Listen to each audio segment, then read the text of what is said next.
अखिलेश यादव उत्तर प्रदेश में भाजपा को रोकने के लिए लगातार मेहनत कर रहे हैं। एक के बाद एक प्रत्याशियों का ऐलान कर रहे हैं, लेकिन चर्चा इस बात की भी है कि अखिलेश यादव के लिए जितनी मुसीबत भाजपा है उतनी ही मुसीबत बहुजन समाज पार्टी भी है।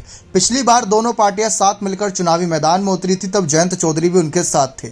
लेकिन अब अखिलेश यादव अकेले हो गए। ना ही मायावती ने अखिलेश का साथ दिया, ना ही जयंत चौधरी अब साथ देने के लिए आगे हैं। दोनों ही दलों ने अपने अपने रास्ते चुन लिए। जहां मायावती अकेले चुनावी मैदान में है, तो वहीं जयंत चौधरी बीजेपी के साथ नजर आएंगे। अब जिस तरीके से हालात बन गए हैं, अखिलेश यादव के लिए जितनी मुसीबत भाजपा पैदा करेगी उतनी ही मुसीबत उनके एनडीए दल के साथी यानी कि अपना दल पार्टी सोनेलाल की बात कर ले, या फिर ओम प्रकाश राजभर की बात कर ले, निषाद की बात कर ले, या हम बात कर ले जयंत चौधरी की, वह सब जितनी मुसीबतें बढ़ाएंगे उतनी ही मुसीबत मायावती की बसपा भी बढ़ाएगी।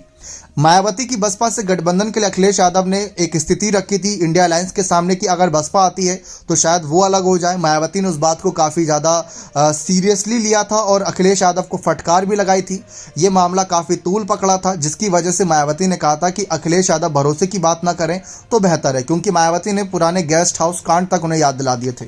तो अखिलेश यादव के लिए मुसीबत भाजपा और बसपा दोनों बने हुए हैं। लेकिन फिलहाल तो अखिलेश भाजपा से ही दो हाथ करने के लिए नजर आ रहे हैं।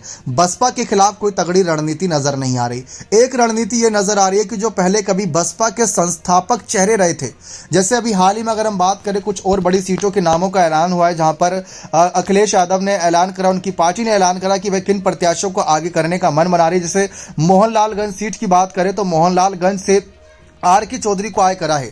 आर के चौधरी जो कि अपना राजनीतिक करियर कई बहुजन समाज पार्टी शुरू किए थे, बसपा के संस्थापक सदस्य थे। ऐसे कई और नाम हैं जो पहले बसपा में थे, लेकिन अखिलेश यादव आगे कर रहे हैं, यानी कि ताकि बहुजन समाज को भी साधा जाए और भाजपा को भी रोका जाए। तो अखिलेश का कहीं ना कहीं मायावती के खिलाफत में इतना बड़ा प्लान नहीं है, लेकिन हाँ, इस प्लान के जरिए ही वे बसपा को रोकना चाहते हैं।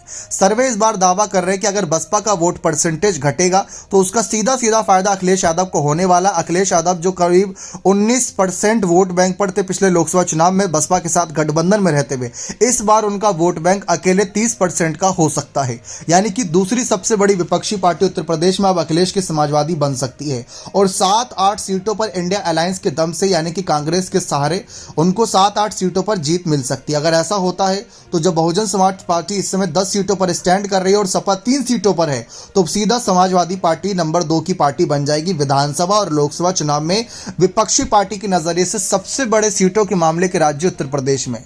जी हाँ, ये अखिलेश यादव के लिए देखा जाए तो कहीं ना कहीं थोड़ा बहुत फायदा ही है एक तरीके से। भले ही वो भाजपा को पूरा न रोक पाए, लेकिन बसपा का तो नुकसान होना तय माना जा रहा है अगर साथ नहीं आए। लेकिन दूसरी तरफ यहाँ पर जिस तरीके से चर्चाओं का सवाल बना हुआ है, वह एक हालात बन रहे हैं कि मायावती से भी अब कहीं ना कहीं अखिलेश को दो हाथ करने ही पड़ेंगे। बने रहे चैनल के साथ। बहुत बहुत धन्यवाद।